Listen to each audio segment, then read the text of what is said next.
Bonjour à tous, aujourd'hui on termine le chapitre 7 sur les expressions littérales. Donc on va corriger pas mal d'exercices. Je vous inviterai à chaque fois, pour chaque exercice, si vous ne les avez pas déjà fait, de mettre la vidéo en pause à chaque fois et les travailler tout seul pour après vérifier la correction. On va commencer directement par l'exercice, corriger l'exercice numéro 6. Alors, l'exercice 6, on me dit, les figures ci-dessous sont construites à l'aide de points. Écrire une formule qui permet de calculer le nombre de points correspondant à n'importe quelle étape. Alors, 6, donc j'ai étape 1.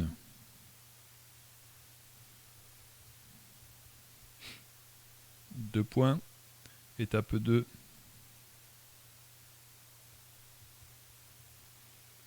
J'ai 4 points. Étape 3.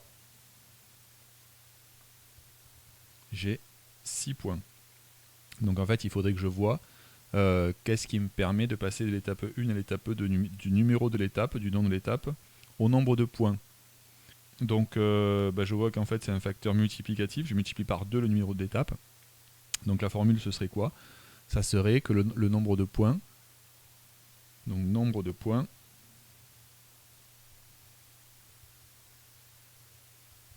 égale 2 fois le numéro de l'étape.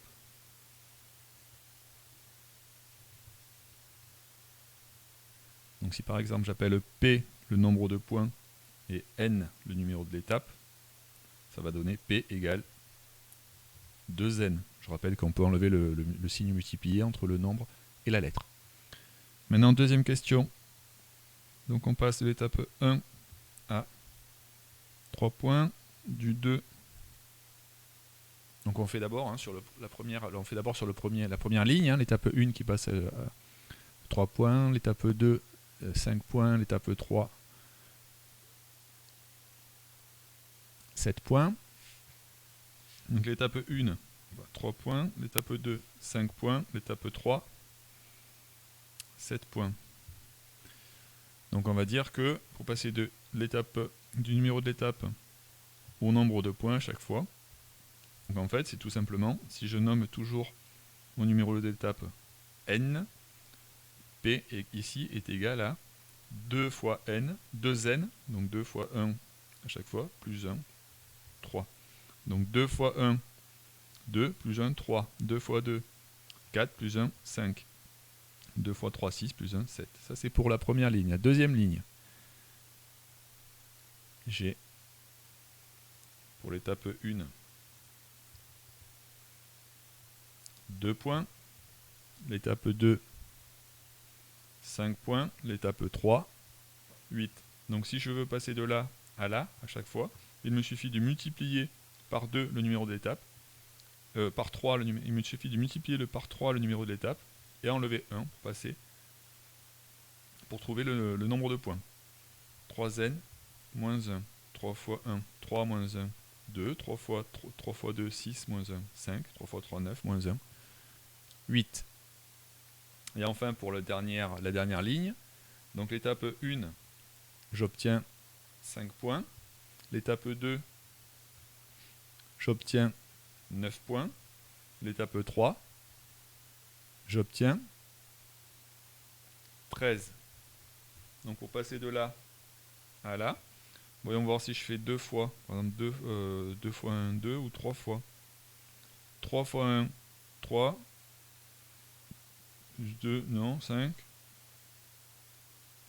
Ah bah si je fais 4 fois le numéro de l'étape, plus 1. Donc 4 fois n, plus 1. Donc 4 fois 3, 12, plus 1, 13. 4 fois 2, 8, plus 1, 9. 4 fois 1, 4, plus 1, 5. Exercice 7. À présent, lors d'un spectacle de théâtre, les places pour les enfants sont vendues 5 € et celles pour les adultes 11,50 €. Il y a aussi un tarif préférentiel à 8 € pour les étudiants. Si l'on désigne par x le nombre d'enfants présents au spectacle, que permet de calculer l'expression x fois 5?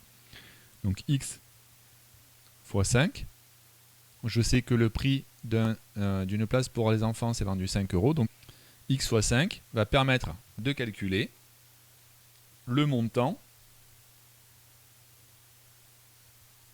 total payés par les enfants.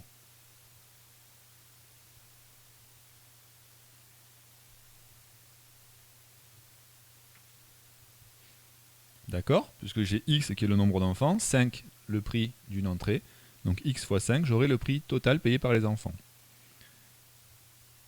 Petit 2, dans l'expression 11,5 fois y plus z fois 8, que peuvent représenter y et z? Eh bien, si je sais que 11,50 c'est le prix pour un adulte, donc je dirais que y c'est le nombre d'entrées des adultes. Donc y représente le nombre d'entrées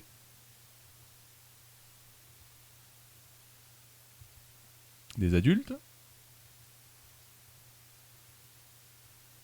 Et z, lui par contre, il représente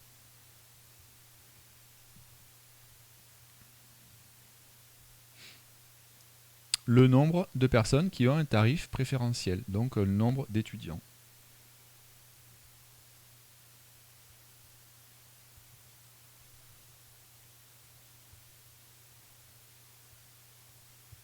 Des étudiants. Donc tarif préférentiel. Et enfin, petit 3. Proposer une expression littérale permettant de calculer la recette de ce spectacle en fonction du nombre de spectateurs de chaque catégorie. Donc avant, hein, que représente cette expression? Cette expression elle va permettre de calculer le montant total des entrées payées au tarif plein, d'accord, tarif adulte, ou au tarif préférentiel, tarif étudiant. Et enfin 3, pour avoir maintenant une expression littérale qui me permet de calculer la recette de ce spectacle en fonction du nombre de spectateurs de chaque catégorie, qu'est-ce que je vais faire? Je vais tout simplement ajouter le x5 et cette fonction-là. Ça me permet d'avoir le nombre d'entrées des adultes, le nombre d'entrées des étudiants et le nombre des enfants. Donc je vais faire 5x plus 11,5y plus 8z. Exercice 67 à présent, on s'intéresse au triangle ABC tel que AC mesure 1 cm de plus que AB et BC mesure 2 cm de plus que AB. Tracez en vraie grandeur 3 triangles différents de cette famille, puis calculer leur périmètre. Alors, juste, on va faire à main levée déjà.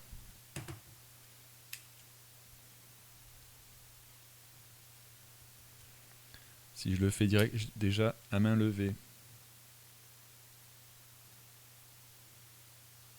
Voilà, peu importe les mesures, on s'en fiche. On va dire que c'est le triangle ABC.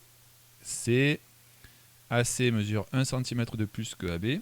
Donc AC c'est ici, c'est AB plus 1 cm. Et BC mesure 2 cm de plus que AB. Donc BC ici, c'est toujours AB plus 2 cm. D'accord? Donc en fait, il me suffit de tracer n'importe quel segment AB. Et puis après, j'aurai les mesures de AC et de BC. Je pourrai tracer mon triangle. Je vais le faire. Hein. Alors, AB, le premier triangle. Hop, je vais dire qu'il fait 4 cm. A, B. AC, il doit faire 1 cm de plus, donc 5 cm.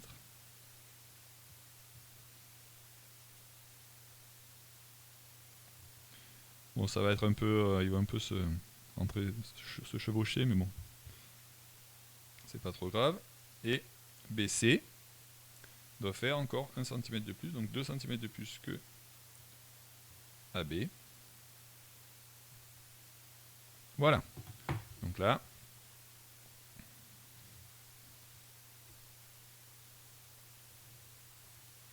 j'ai un premier triangle ABC. Si maintenant AB, il fait 6 cm, eh bien, AC va en faire 7.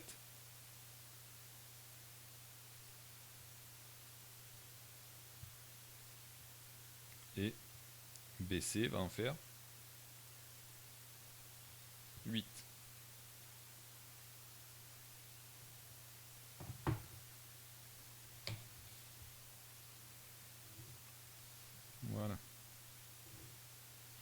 Bon, j'en fais que 2 hein, pour la démonstration. On nous demande d'en faire 3, mais vous avez compris le principe. Juste une petite remarque, j'ai tracé mon triangle ABC comme ceci, ABC, et là j'ai fait ABC dans l'autre sens. Bon, là dans ce cas-là, ça n'a pas trop d'importance, mais il aurait fallu que je sois un petit peu plus rigoureux par rapport à l'ordre de mes points. C'est-à-dire que j'aurais dû placer mon point C plutôt par là et ici. Bon. Après, de toute façon, c'était ici juste un schéma, un petit schéma à main levée qui n'a pas d'incidence sur le reste. Ensuite, on me dit, en nommant L la longueur du côté AB. Donc, ici, AB, c'est L.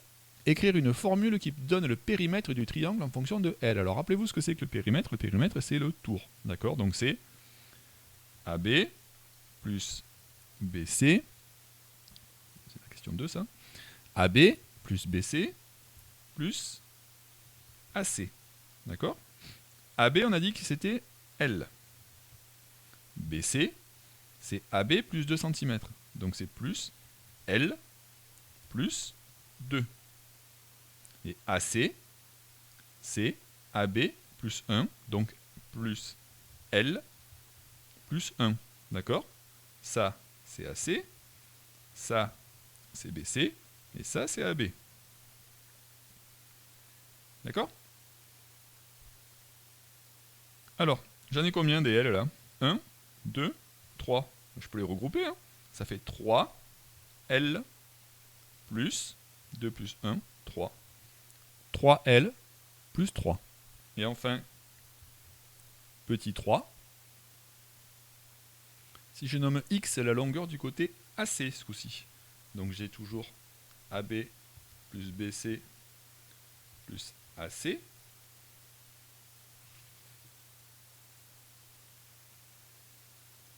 Et maintenant j'ai X qui est la longueur du côté AC. Et on me demande d'écrire une formule qui donne le périmètre du triangle en fonction de X. Alors là, ça ne va pas être la même chose puisqu'il faut que maintenant que je reformule AB et BC en fonction de X.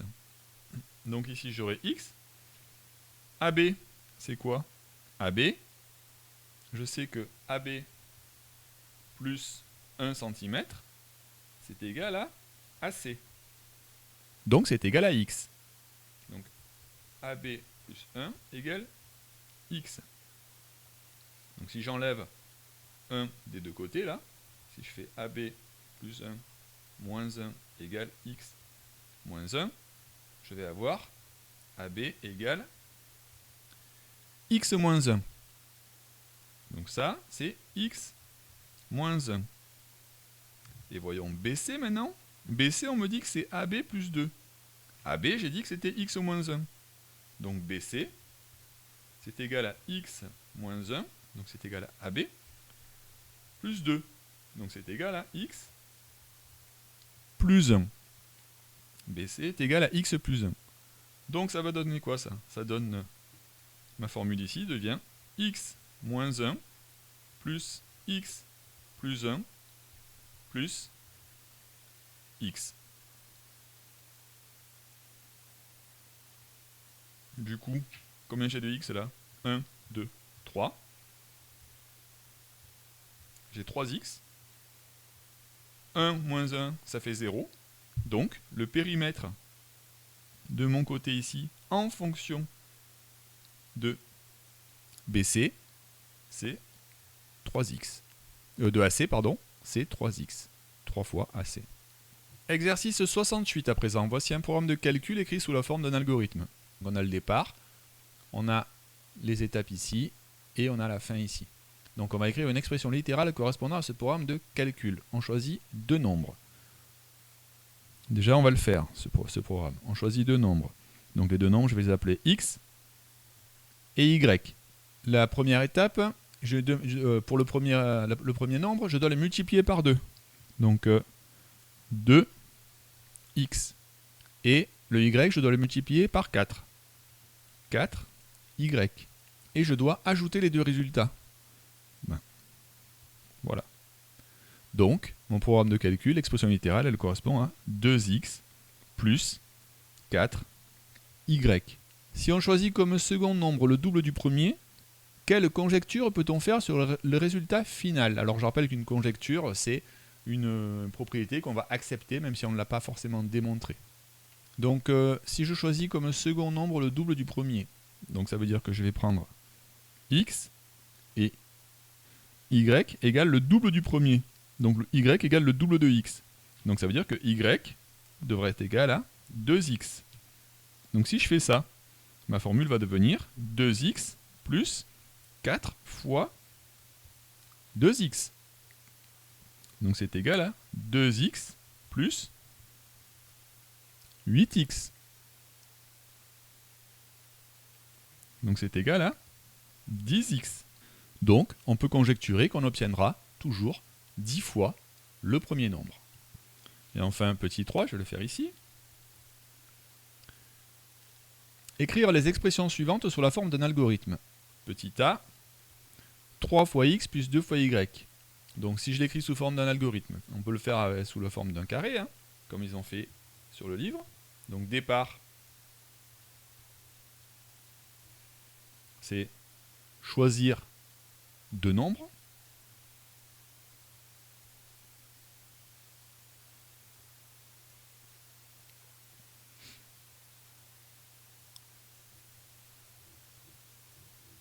Multiplier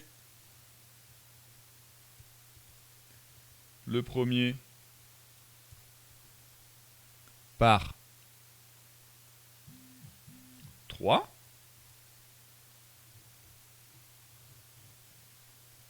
Multiplier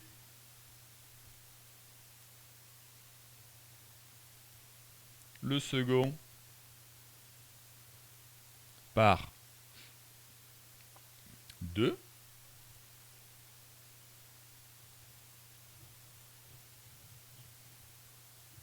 Et ajouter les deux résultats. Et enfin, maintenant si je fais pour le petit b, alors là ça va être un petit peu différent, mais je peux faire, si je le prends sous la même forme hein, que sur le premier, choisir deux nombres.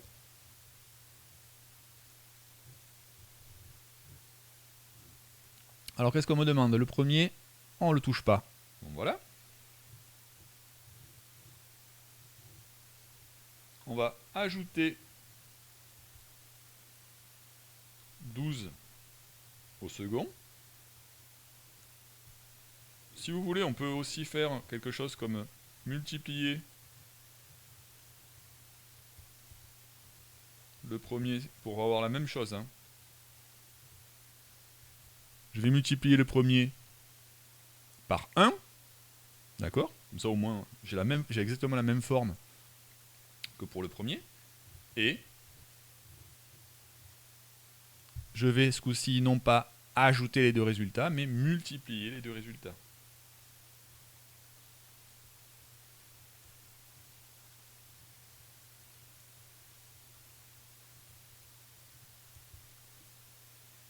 Voilà.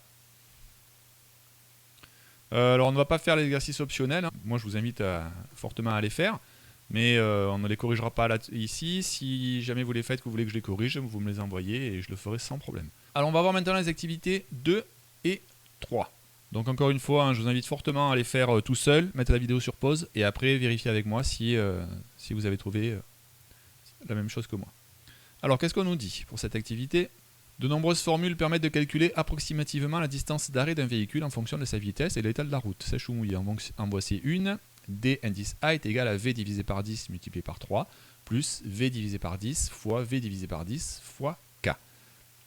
Avec dans cette formule, DA qui est la distance en mètres nécessaire à la voiture pour s'arrêter, V est la vitesse de la voiture en km/h et K est un coefficient qui vaut 0,5 si la route est sèche et 0,75 si elle est mouillée. Calculer pour chaque type de voie de circulation, sèche ou mouillée, la distance d'arrêt d'un véhicule roulant à la vitesse maximale autorisée. Alors, qu'est-ce que je sais moi?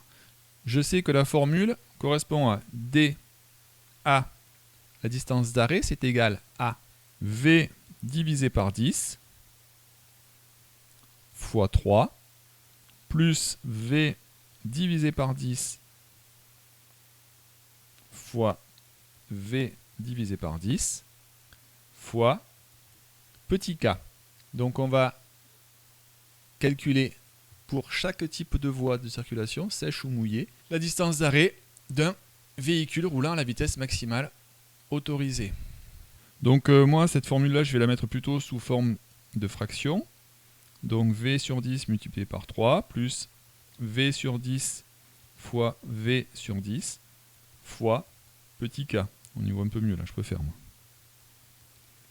Donc à chaque fois, moi je dois le vérifier pour 130 km/h, 110 km/h, 90 km/h, 50 km/h, et par temps de pluie à 110, 100, 80, 50, etc. Donc ce que je vais faire, moi je vais refaire le petit tableau qu'ils ont fait pour pouvoir entrer les valeurs.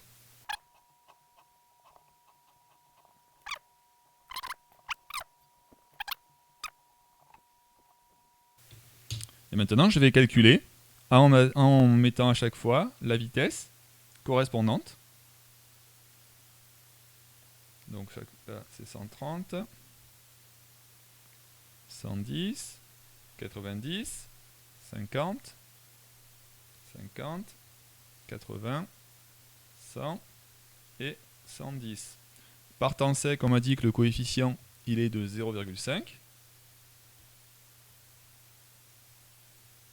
Et par temps de pluie, le coefficient il est de 0,75.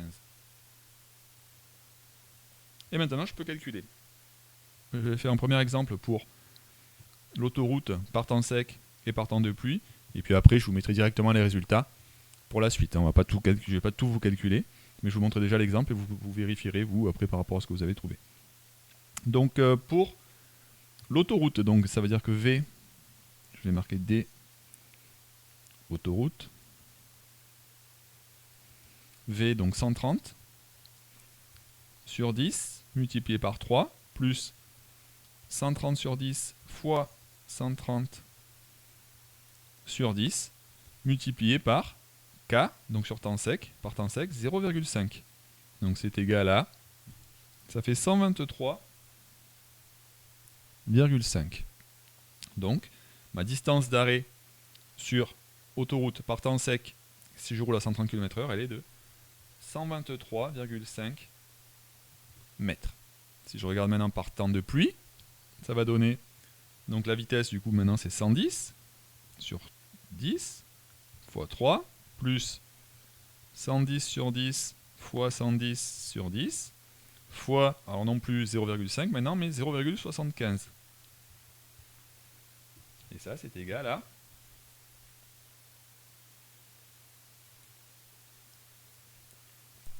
123,75. Donc je le reporte dans le tableau. 123,75 mètres. Alors moi je vous invite à refaire tous les calculs, je vous les donne directement, mais faites-les quand même pour vous entraîner. Voilà. Maintenant si je regarde la suite de l'activité, Pierre dit en roulant à 130 km/h sur route sèche, il faut à peu près la longueur d'un terrain de foot pour s'arrêter. Est-ce que c'est vrai ou est-ce que c'est faux? Je ne sais pas ce que vous en pensez, mais je pense que c'est à peu près vrai, puisque il nous faut 123,5 mètres, c'est à peu près la longueur d'un terrain de foot. Petit B, Eva nous dit en roulant à 130 km/h au lieu de 110 km/h sous la pluie sur autoroute, la distance d'arrêt augmente de la longueur d'un terrain de handball. Est-ce que c'est vrai ou est-ce que c'est faux? On va faire le calcul, puisque celui qu'on avait calculé ici, c'était avec un coefficient de 0,75. Enfin, celui qu'on avait calculé ici, pardon, c'était avec un coefficient de 0,5. Mais voyons s'il y a de la pluie et qu'il faut remplacer K par 0,75. Ça ferait quoi? Ça ferait dA égale 130 sur 10, puisque Eva nous dit qu'on roule quand même à 130. Donc 130 sur 10 multiplié par 3, plus 130 sur 10 fois 130 sur 10, multiplié du coup, non plus par 0,5, mais par 0,75. Donc ça fait quoi? C'est égal à 165,75. 165,75 moins 123,75, c'est égal à 43. Et Eva nous dit que un terrain de handball mesure 40 mètres de long environ. Donc en effet, elle a raison. Si je roule à 130 km/h au lieu de 110 km/h sous la pluie sur autoroute, la distance d'arrêt va augmenter de la longueur d'un terrain de handball. C'est vrai. Ensuite, Léo nous dit, si je roule 2 fois plus vite, ma distance d'arrêt sera 2 fois plus longue. Cette affirmation est-elle vraie ou fausse? Donc on va vérifier ce que Léo nous dit. Si je prends par exemple à 50 km/h ici, il me faut 33,75 mètres pour m'arrêter. Donc si je suis son raisonnement, ça veut dire que si je roule à 100 km/h, il me faudra 33,75 multiplié par 2. Il me faudra 67,5 mètres pour m'arrêter. Or, si je roule à 100 km/h, il me faut 105 mètres pour m'arrêter. Donc Léo a tort. D'accord? Si je double ma vitesse, je ne double pas ma distance d'arrêt, voire même presque je la triple. L'activité 3 maintenant.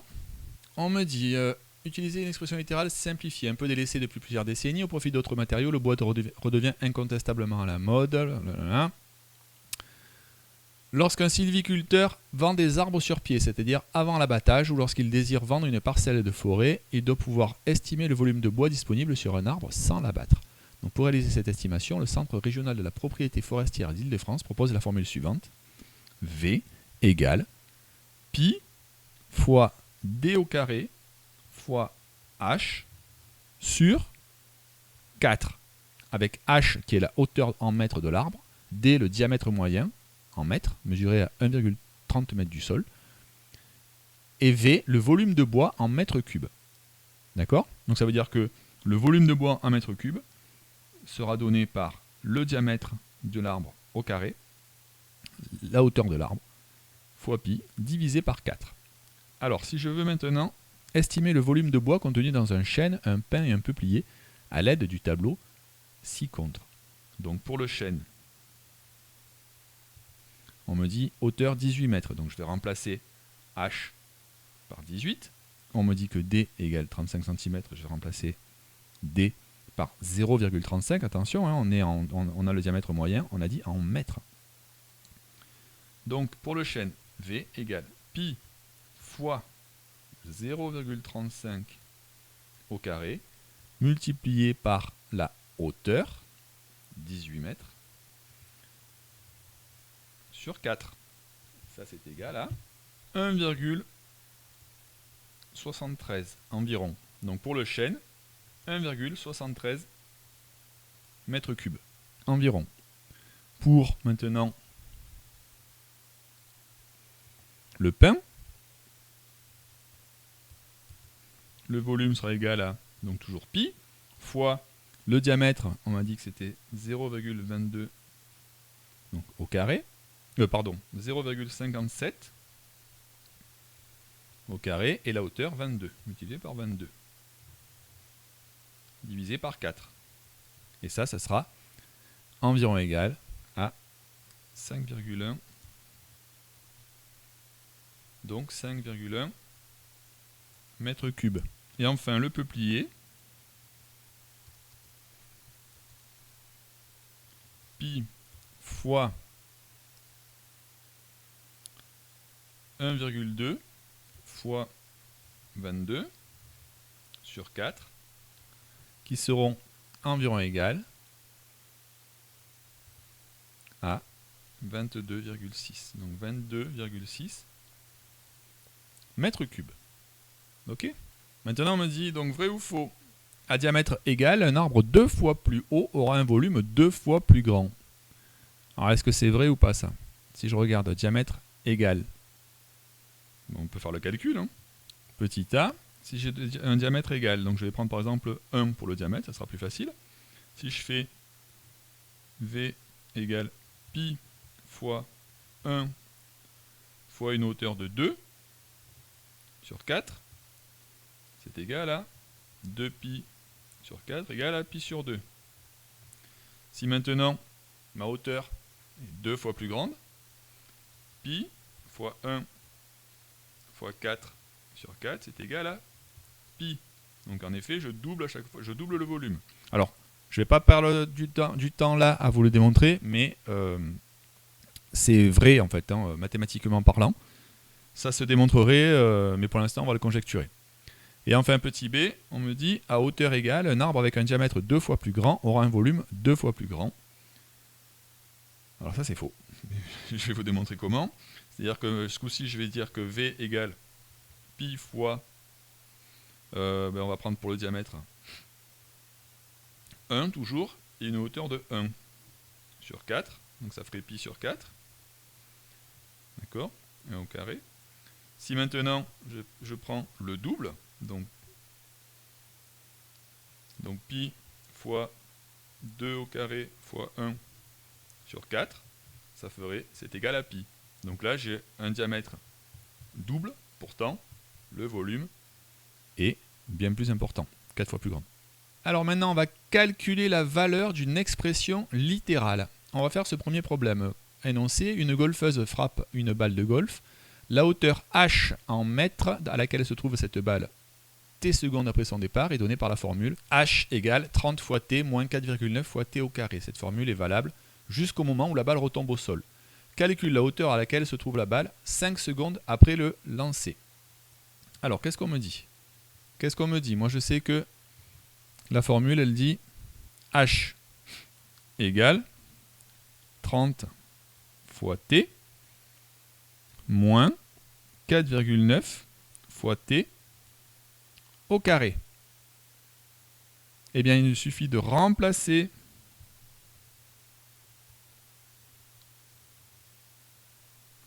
t par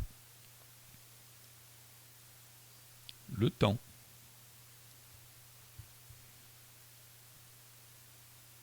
D'accord? Donc, moi, je veux savoir au bout de 5 secondes. Donc, je vais remplacer. Je vais dire que t égale 5. Donc, h égale 30 fois 5 moins 4,9 fois 5 au carré. Alors 30 fois 5, ça fait 150, moins 4,9 fois 25, c'est égal à 27,5. Donc, au bout de 5 secondes,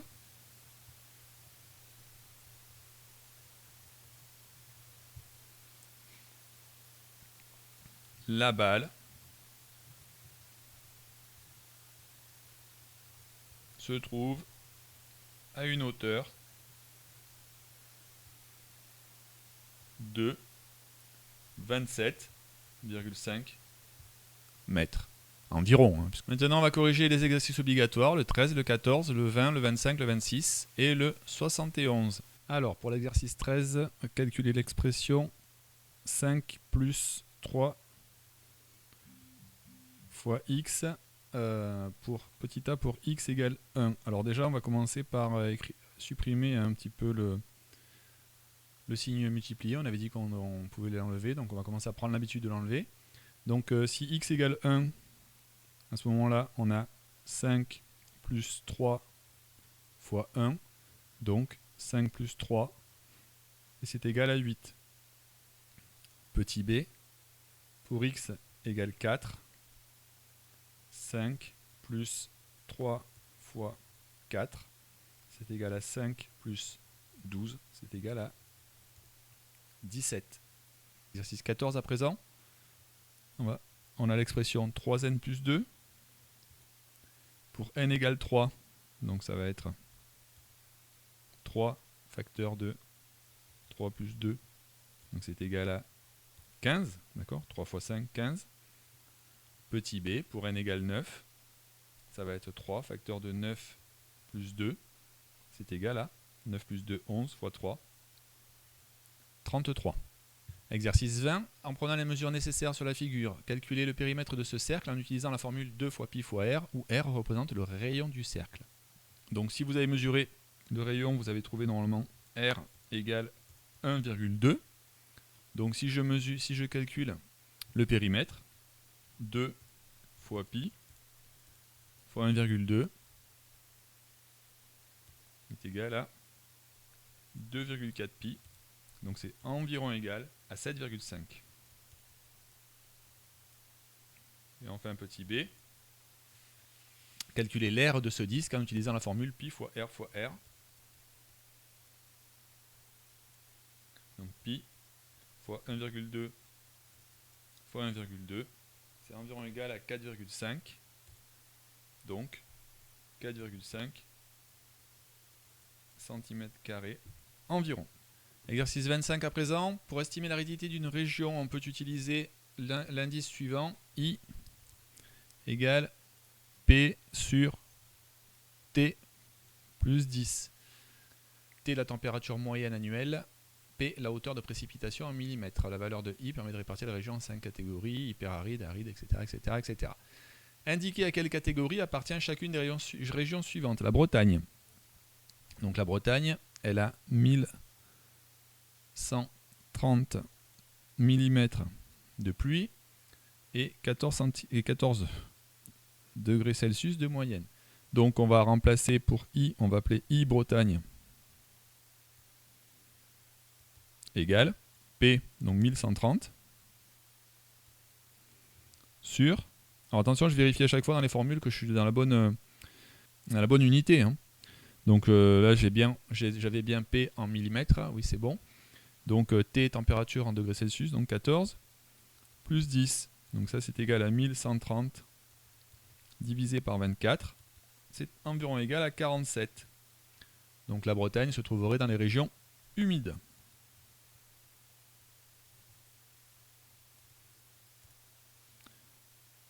La Corse maintenant, petit b, donc la Corse avec 659 mm divisé par 20 plus 10, donc 659 sur 30, environ égal à 22. Donc 22, on serait plutôt dans une région demi-humide.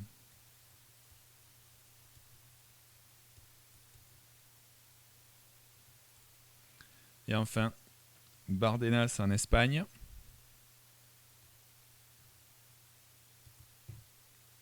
On a 410 mm de pluie et 15 degrés en moyenne. Donc 410 sur 25 qui est égal à environ égal à 16. 16, donc on serait plutôt sur une région semi-aride. Exercice 26 à présent, top chrono 10 minutes. Donc bien entendu, comme pour tous les autres exercices, vous mettez la vidéo en pause, vous le faites en 10 minutes et vous venez voir après la correction. C'est parti. Donc la formule 4 sur 3, 4 tiers, fois pi, fois r, fois r, fois r, sert à calculer le volume d'une boule en fonction de son rayon r. Donc en fait c'est r au cube, on appelle ça. D'ailleurs on peut le faire puisque maintenant on l'a appris. 4 sur 3 fois pi fois r au cube. Quel est le volume d'un ballon de handball ayant un rayon de 8,8 cm? On va faire 4 sur 3 multiplié par pi multiplié par 8,8 au cube. Donc ça c'est égal à 2854, enfin c'est environ égal plutôt, à 2854,5. Donc le volume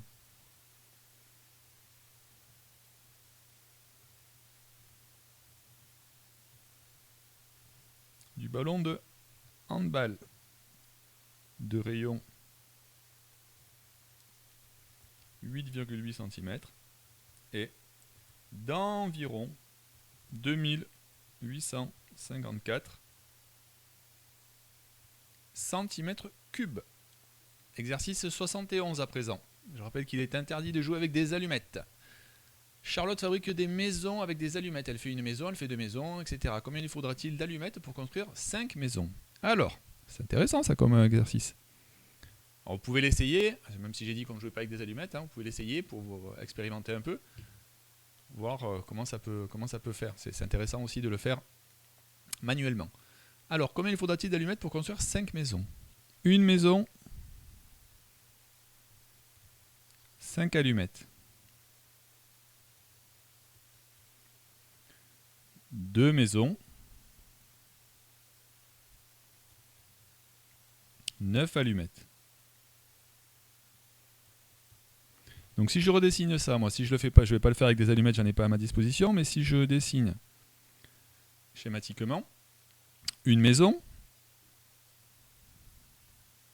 pardon, 2 maisons, donc celle-là ne compte pas, hein, je l'ai faite trop rapidement. Donc là j'ai 1, 2, 3, 4, 5, 6, 7, 8, 9 allumettes. Si je fais 3 maisons maintenant,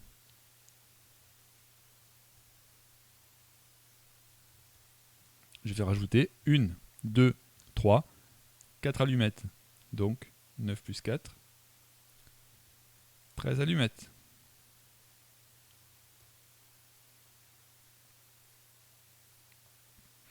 « 4 maisons. «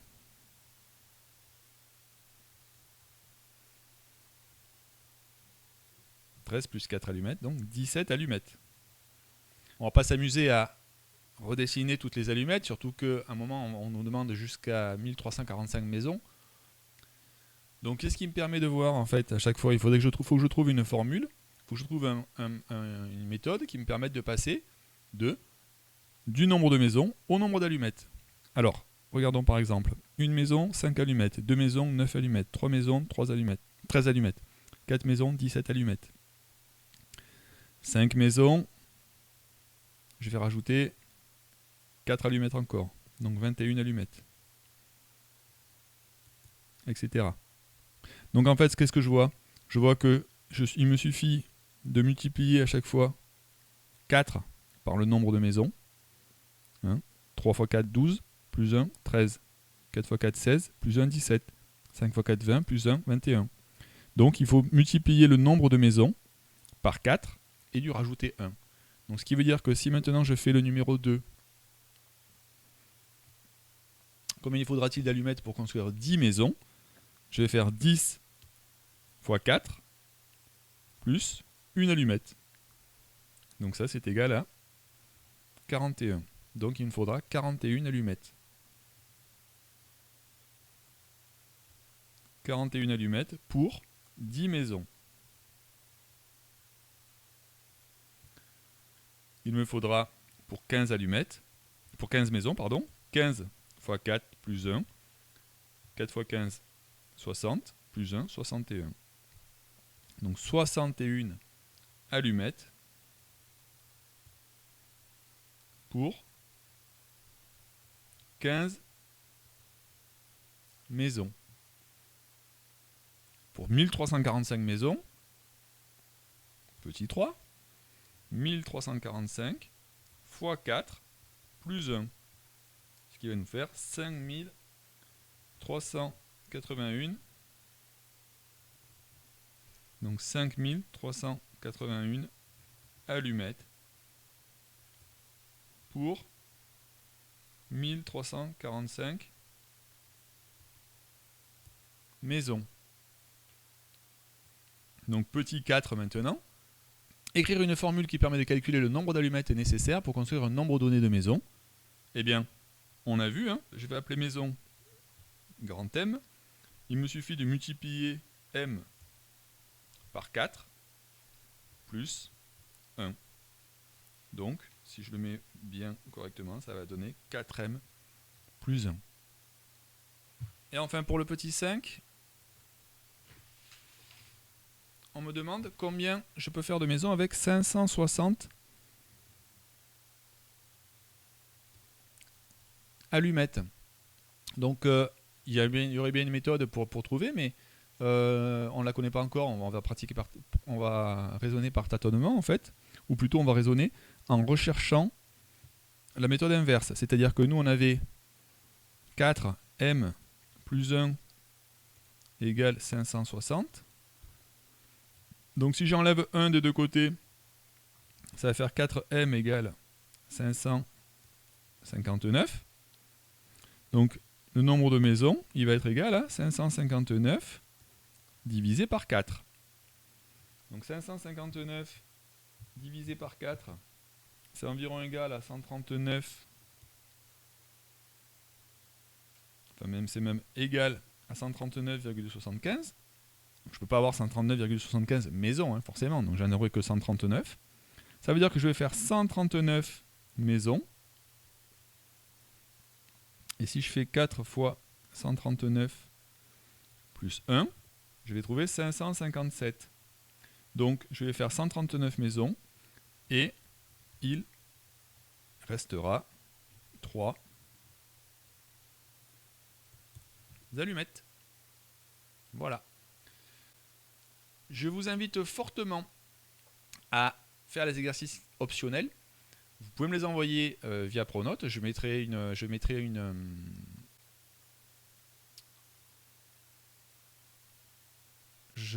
le dépôt de fichiers, enfin je mettrai la possibilité par le dépôt de fichiers de me les envoyer de manière à ce que je puisse vous les corriger.